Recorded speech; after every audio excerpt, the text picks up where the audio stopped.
দাসপুর এক ব্লকে খাল কাটতে এসে ক্ষোভের মুখে পড়লেন মাটি ব্যবসায়ীরা। দাসপুর নন্দনপুর ১ নম্বর অঞ্চলে বসন্তপুর খাল কাটাই করতে এসে চরম ক্ষোভের মুখে পড়তে হলো মাটি ব্যবসায়ীদের। স্থানীয়দের দাবি, এর আগের বারও খাল কাটাই করতে এসে রাস্তাঘাট নষ্ট করে দিয়েছেন তারা। নদীর পাড় দিয়ে মাটির গাড়ি গিয়ে মাটি ফেলে রাস্তা খারাপ করেছেন। এমনিতেই দীর্ঘদিন বেহাল রাস্তা, সারানো হয়নি, প্রায়ই দুর্ঘটনা লেগেই থাকে।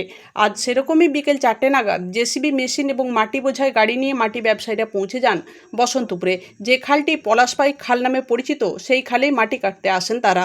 স্থানীয়দের আরও দাবি, যারা মাটি কাটছেন তাদেরকে কাগজ দেখাতে বললে তারা কোনো রকম কাগজ না দেখাতে পারায় জেসিবি মেশিন ফেলে রেখে দিয়েই পালিয়ে যান।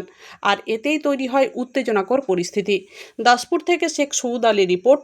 আপনারা দেখছেন এমটিভি ঘাটাল। বন্যা হয়, এখানে ডুবে যায়। এখন মাটি কাটতে এসেছে অবৈধভাবে। আমরা জিজ্ঞাসা করলাম, তারা কোনো ওয়ার কোটার দেখাতে পারলো না। হ্যাঁ, যখনই আমরা সাংবাদিককে ডাকলাম তখন তারা মোটর সাইকেলে পালিয়ে গেল। আর এইসব মাল যদি ওয়ার কোটার দেখায়, যদি আমাদের তেমনিঘাট থেকে গৌড়া পর্যন্ত রাস্তা একবার চলার অযোগ্য।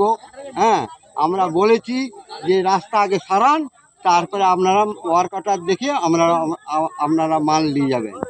চাইছি, আমরা বলছি আগে রাস্তার ব্যবস্থা করুন, রাস্তাটা খুব খারাপ, আগে রাস্তাটা সারাক, তারপরে ওয়ার কাটার দেখাবে। তার যদি আইন থাকে সে তার মাটি নিয়ে যাবে, আমাদের কোনো অসুবিধা নেই।